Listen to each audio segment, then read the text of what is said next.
Working on it. We are live. Hey, good afternoon. This is the 5 a.m. Mester Scrum Show at lunchtime. I had a busy morning. Had to take the adopted dogs, and we'll do a PSA. Hey, I'm Greg Mester, Scrum Master, Agile Coach, and this is the 5 a.m. Mester Scrum Show.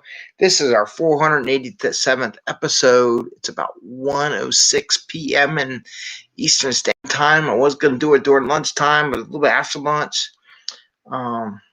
Of course, when you want to do something, someone says, "Hey, Dad, can I have a sandwich for lunch?" So I had to make a sandwich for lunch because the kids are off from school. So we're here. What are we here? So I got a couple things today. One, I'm going to make a little promo during this episode. I'm going to cut and reuse. But I am going to offer 5 new coaching spots for people interested in Agile in the Philadelphia metro area. Want to try to help out my local community here and kind of promote that, where I'm going to have 5 spots, and it's nice. So we'll talk about that. I still have my other ones that I'm coaching too. They're still on board, but I think I got enough room for 5 more people and fill up my day there. So we're going to talk about Scrum and Tortillas. Never thought you would mix Scrum and Tortillas together, but apparently today I was watching Rick Bayless, and he does Mexican cooking, and it made me think about Scrum and Tortillas, and what he said is exactly what I say about Scrum. I'm going to do a dog adoption PSA a little bit here, talk about a public service announcement or a piece of information, and I'm going to talk about short sprints during the work week and how you might handle that. I got to clean up my whiteboard, get that all nice and clean. I still have the stuff from last time that we talked about. I just need to find something to clean off the board. You know, when I go live and I don't plan this stuff out too well, this is what you get. So I guess I got to use my hand. I want to use my hand. Oh, God. Oh, well, it is what it is. So one of the things I want to talk about while I'm erasing this and getting this whiteboard stuff all over my fingers. Anyway, so a couple things. One, I want to do a little PSA about adopting animals. So when you do adopt animals or you think you're going to get a pet, it is important to understand that when you adopt them, it's just like kids or anything else, you adopt everything related to those animals. I had, took the dogs to the vets. A couple things that weren't there, treatment, which is fine. It's part of the, when you bring someone into your family, you just don't toss them out.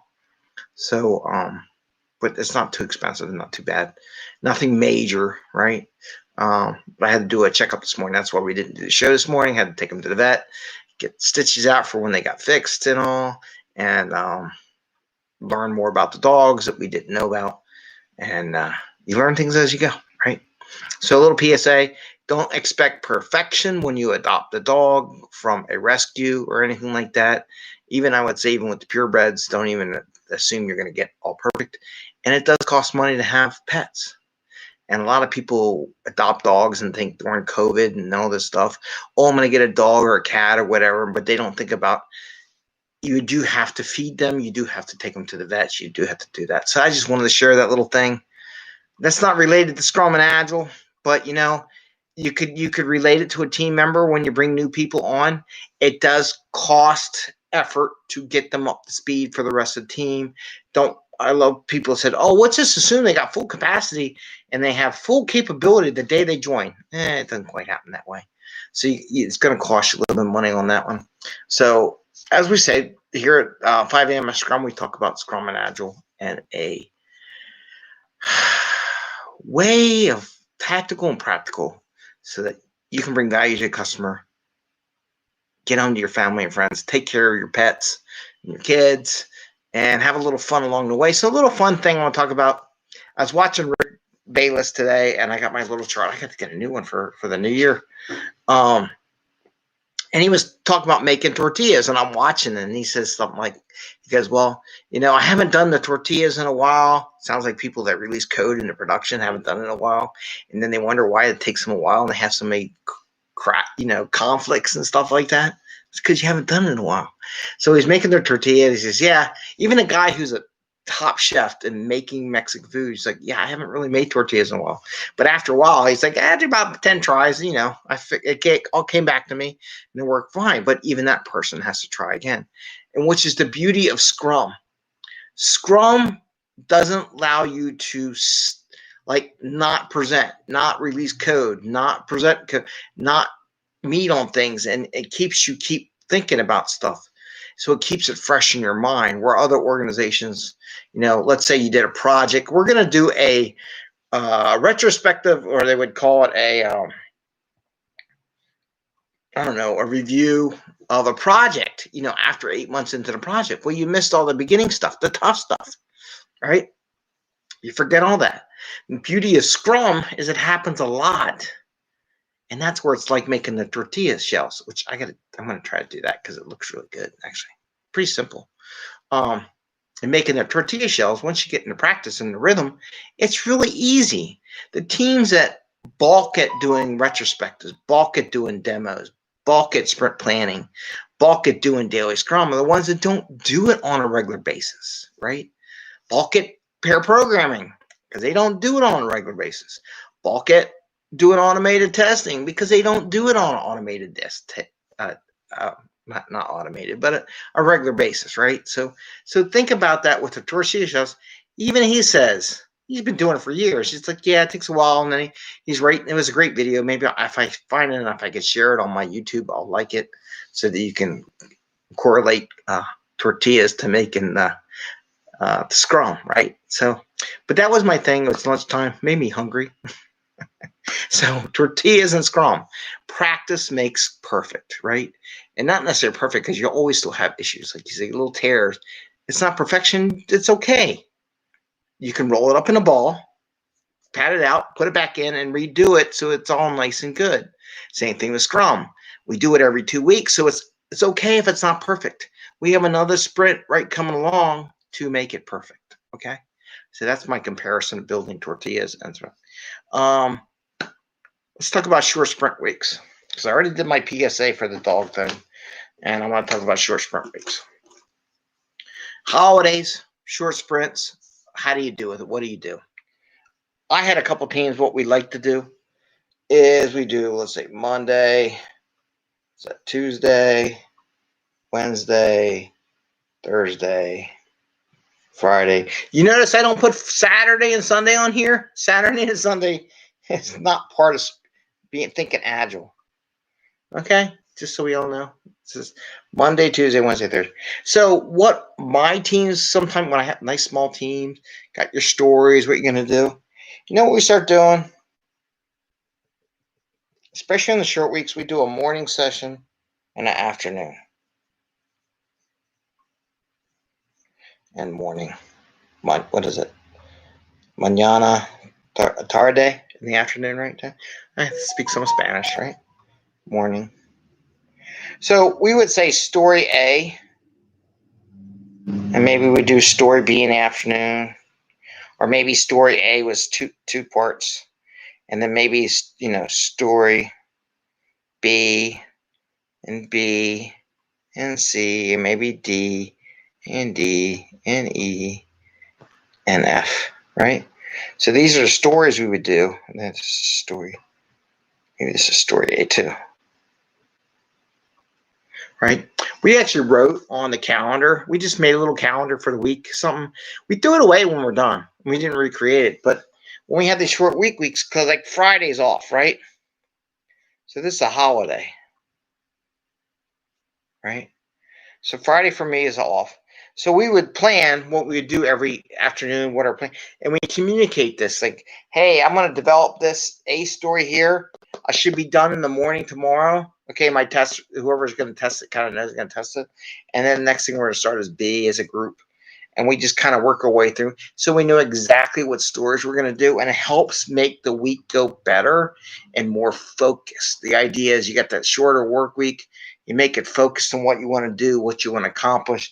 And we actually broke it down this way. And every developer on the team, every teammate would do this, right? And then one of the teams I did this really worked well. We didn't have any testers. We just tested each other's stuff. Sometimes I did it as Scrum Master.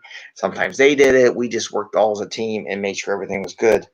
But this is what we kind of did, right? And then maybe we'd do a demo the following week, or maybe the end we would do a demo or review. Make this the review. If it was a short one. Maybe we did the review on the last Thursday. We'd go through all this and review the code. Take it easy on that last day before the holiday, right? But this is a great way of getting the team focused and really communicating what they wanted to do. We actually put this on a whiteboard on the wall, and we wrote it down. And it was just temporarily. It wasn't something we did all the time. It wasn't every time. But when we have these short holiday weeks, this is a great way. Holiday.